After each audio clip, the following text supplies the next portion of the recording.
one of the things I've wanted to do since purchasing my car is go through all the suspension components and just freshen everything up. This thing is, you know, a 30-year-old car that has lived all over the world, and it has all kinds of dry rotted bushings. The ball joints are in questionable condition. So part of just making this thing ride decent, it's a clunky kind of, you know, 30-year-old car, and I live in Wisconsin where we have incredible potholes where you hit them, your soul leaves your body, then it returns, and you feel terrible for your car. So in order to tackle that, if you watched our intro video, I kind of discussed how I wanted to do a street focus setup. And, you know, I might get a little bit of hate for that, considering the fact that I'm not just throwing coilovers on it. I've had them. I've ridden in my friends' cars that have them. I think that when they're on the track, they're amazing. And I don't think I would do anything other than that. But when I'm on the street, they're not a good time. And I'm not interested in that. And I have to put kids and my wife, and I have to make her happy-ish inside of it. But anyway, so that's kind of the general plan. What we're going to show you here today is just removing everything and how that goes for us. I've got myself, who is a certified YouTube mechanic that knows absolutely nothing. I have Stefan and Sam, my two mechanic friends, and we're going to see what kind of trouble we get into here. All these projects usually get us into some sort of trouble. So this is how we got rid of it all and removed everything, and we'll show you where we went right and where we went wrong.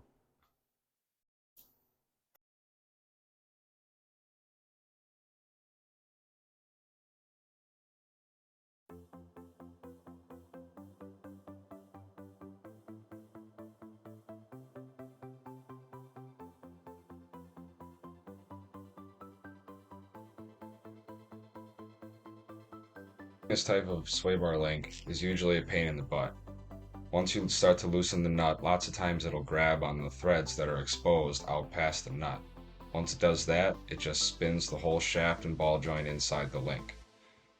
Luckily, when they built these links, what they did to help with this problem is put a hex on the inside of the shaft that an Allen key will fit into. But when you're dealing with a 30-year-old piece, it's either corroded or dirty or just so old and brittle that the Allen key will just round out right away.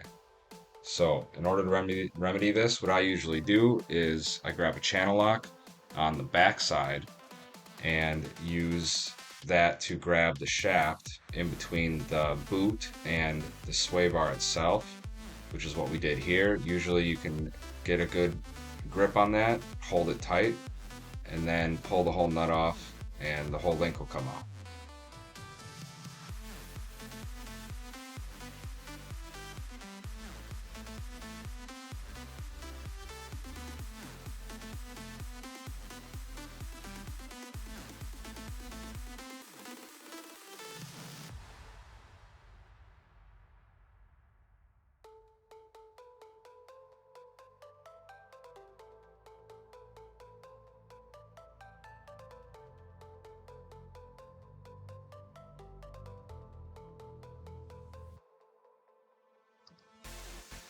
Pulling the speed sensor out on this one was surprisingly easy.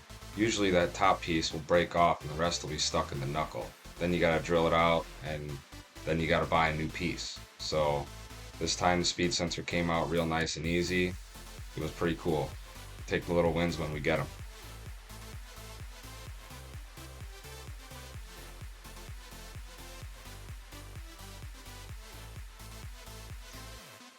Now, knocking these top and bottom ball joints loose turned out to be kind of the wrong order of operations. We should have done the tie rod first. As you'll see here in a couple of seconds, trying to get the tie rod out last caused some problems because the whole knuckle would bounce around and the shock from the hammer wouldn't make it into the joint itself or into the knuckle itself to loosen up the joint. So what we did was we grabbed a pry bar got it in there in a certain way to hold the tie rod and the knuckle solid, and then we could whack the knuckle and transfer all that right into the knuckle and into the ball joint and get that out.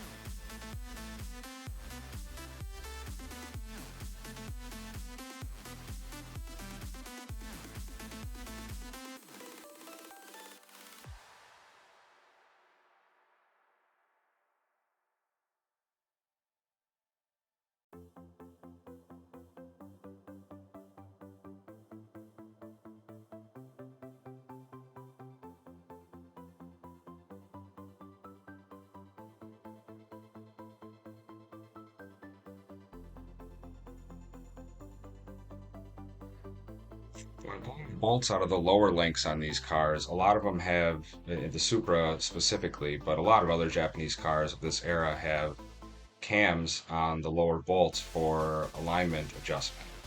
Um, One of the things that you have to consider when you're taking these apart is you need to get the nuts off first before you can move the bolts around or even get them out. Because the cam is keyed to the bolt, either with a flat spot or some sort of spline or something to lock the cam onto the bolt, because that's what you turn for the adjustment.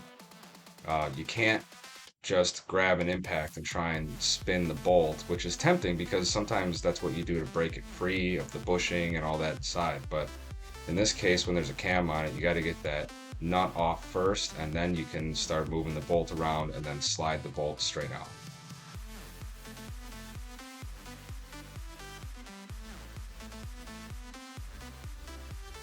Now here you can see Adam starting to try to break loose the top bolt for the inside bolt for the top, well, upper control arm. That's not easy. As you can see, he was standing on it there. It's such a long bolt, it likes to twist before it starts to actually break the friction of the nut on the bolt itself. They don't, both of them. It's so long, it's real difficult. So take your time, be patient with that one, and make sure you get something that has enough leverage on that. It's such a long bolt, it just doesn't want to get loose. But once you break it loose, luckily this one, being a pretty nice car, came out just fine.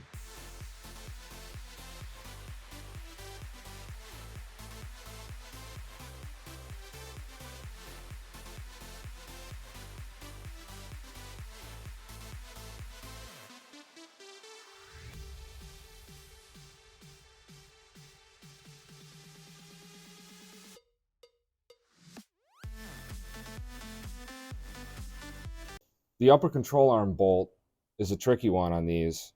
It's one big bolt that runs all the way through both sides of the control arm. So when you go to take it completely out to get the control arm out, you run into this problem here because it's such a long bolt. It hits the ABS sensor, which would normally be bolted up right here. So you pull that bolt out, and then with that out of the way, now you're hitting the inner fender. So you pull this bolt out and another one up here, and you can bend this around a little bit, and you can slide it through the gap you make to get the whole bolt out and get the control arm off. What we just showed you was the right side, JDM driver side, US passenger side. This is the left side.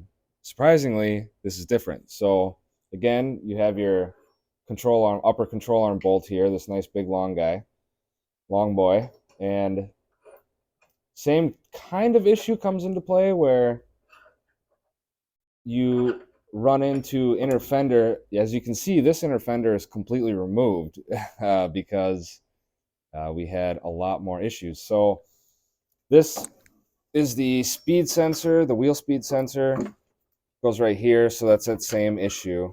It starts to hit the bolt there. So we pull that out. Then the inner fender starts somewhere around here.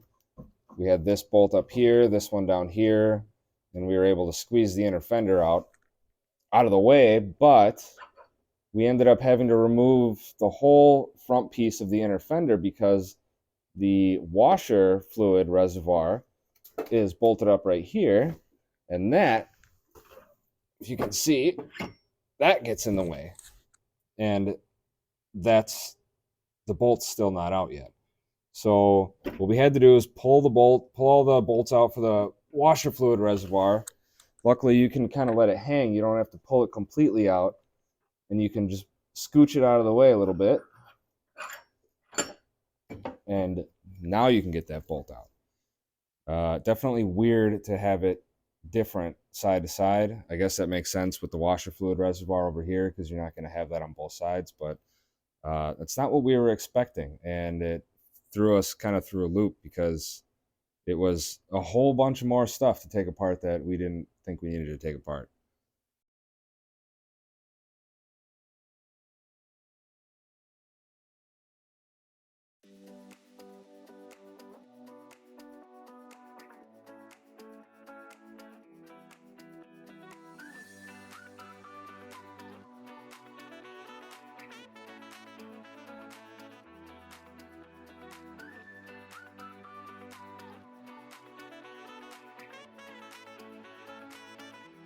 So as I mentioned earlier, getting the nuts off of the bolts on the inner links of these control arms is definitely the way to go.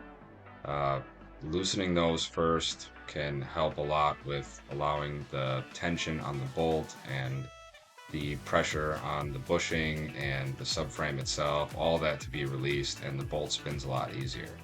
Even if there's not a cam attached to it, that's usually the easier way to do it. Sometimes you need to learn your lesson twice before it really gets beat into your head.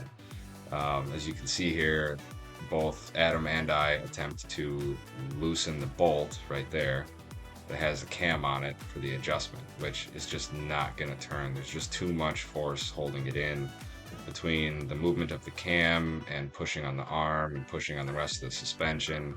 The way to go is to go to the other side, even if it's a little tighter, and loosen up that nut first, and then all that tension gets released and everything comes out a little bit easier.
Sway bar links came out way easier on the back here. That was definitely a treat.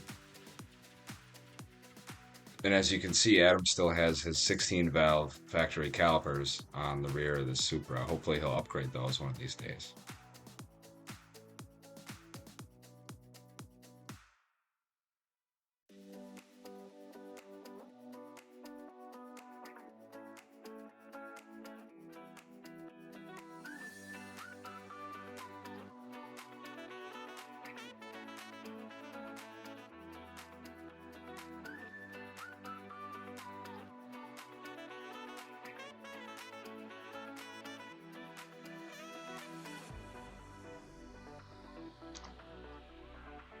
Here we are using the ball joint press to get that upper control arm ball joint out of the knuckle.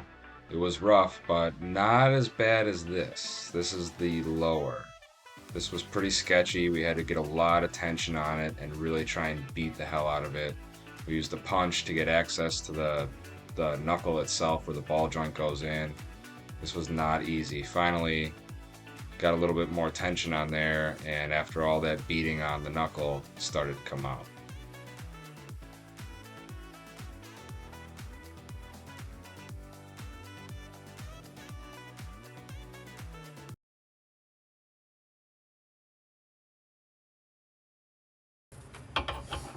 Do I get the Supra if this kills you? Sure. Woo! What went flying? I don't know. Did I just break the tool? Maybe. Yep. Yeah. Okay, then it's not the ball. The ball joint's not out. It's not? Well, I don't know yet, but I don't think so. Yeah, the arm on the tool broke. Yeah, I got it. It's right here. Oh, that sucks. It's 11:20 p.m. and we're about to tackle some suspension work. Oh, there he is. Hey. What's happening? Stand by for one more piece in that collection. The ultimate- More tools to break. Yay! It's gonna really change it all. Let's see if we can tackle this bad boy. We've got 5 options, 5 chances is what I think we have here.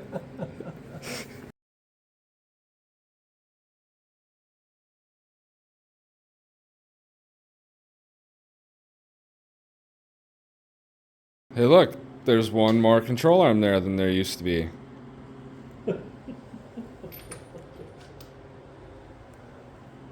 Gotcha.